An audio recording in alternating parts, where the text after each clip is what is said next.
This is a topic that has a lot of people talking. So this is mums who admit that they regret having kids. And at first it sounds shocking, but the truth is that many Aussie mothers struggle with the guilt of regret. The way motherhood is portrayed, it's all soft woolen snuggles with a beautiful giggly little baby. But for many women, the daily demands of caring for a newborn are incredibly confronting. It can also be lonely, even more so if down the track you find you wished you'd never done it at all. I think quite often if you perhaps had children a little bit later in life, or you're someone that was very career focused, it can be quite hard to accept that your life as you knew it has shifted. I regret having children. It was self-serving for my own purposes at that time, because I thought that having a baby would make me happy. Renee has 2 kids who she says she loves dearly, but she's found motherhood challenging. I do not resent my child, but I resent that having a child did essentially trap me. Like, I am stuck in a house in the suburbs. I've never experienced what it's like to be free. It's usually a conversation that happens anonymously. Today, project viewers told us online. I absolutely love my son to the moon and back, and I would do anything for him. However, I absolutely hate being a parent. My son is both the best and worst thing to ever happen to me. Most days I'm sitting wondering what my life would be like if I had an abortion. I love my little boy, but I can't get over that I did not want this. I don't want this from my life. They're not exactly the kinds of comments you casually drop at school pickup. So can a woman love her kids but still feel like she's made a mistake by becoming a mum? Amy Gray is a feminist commentator and mum, and she joins us now. Amy, so we put this online. We were overwhelmed by the response. We were just deluged. Why did that happen? It happened because someone did something completely unprecedented. They listened to mothers. And this is actually an ongoing concern. There are not the systems or, the cultural help in place to help a lot of mothers who are feeling overwhelmed and isolated. I mean, we have women, like from birth, primed and conditioned to expect motherhood in their lives.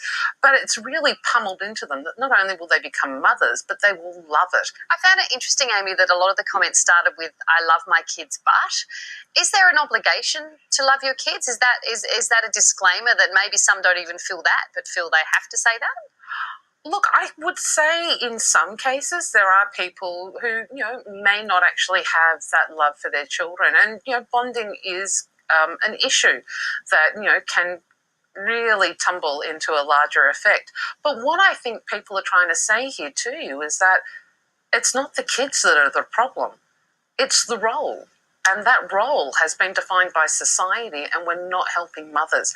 That's why they're saying, look, I love my children, but this whole business of being a mother, this is hard. Don't you think, though, Amy, there's a big difference between saying this is hard and I regret having children? It's a big statement, isn't it?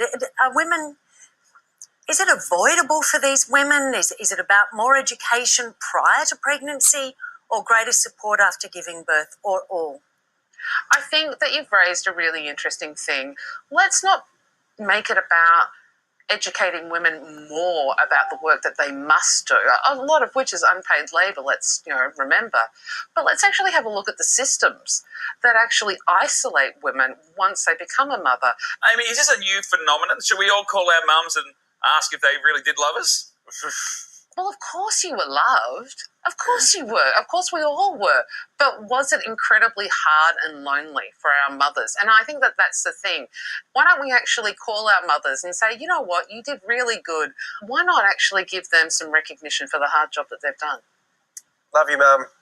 Amy, thanks very much for joining us today. Absolute pleasure. Thank you. I just want to say to any kids out there watching, while it is hard raising a lot of you, raising my children was the happiest years of my life. And I raised mine as a single mum. It was really bloody hard, but I never regretted it. And I don't want children watching this thinking that they're not bringing joy to their families. Even if mum and dad seem grumpy today. Yeah, like it is hard, and support is important, and recognising women's roles. And I know the battles, I've fought them, but it was worth it. It's really interesting, a lot of the reasons people have written in. Like one lady said that she didn't really want kids, but her husband did, and she wanted to give him that opportunity.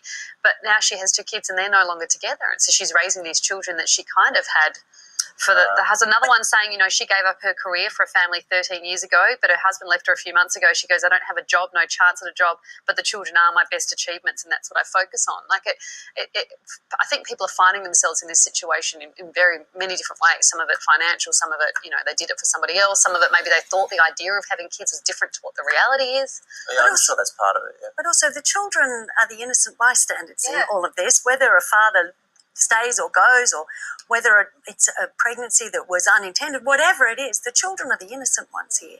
And I think sometimes, while I support all the women, and there are various organisations, if you're finding it very tough as a mum, while I do support all of that, we have to be careful also that we're not romanticising what we don't have.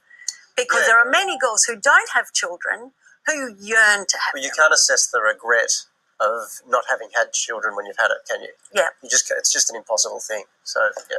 Well, as you just said, if this story has raised any issues for you, crisis support is available through Lifeline. The number is 13 11 14. All right, stay.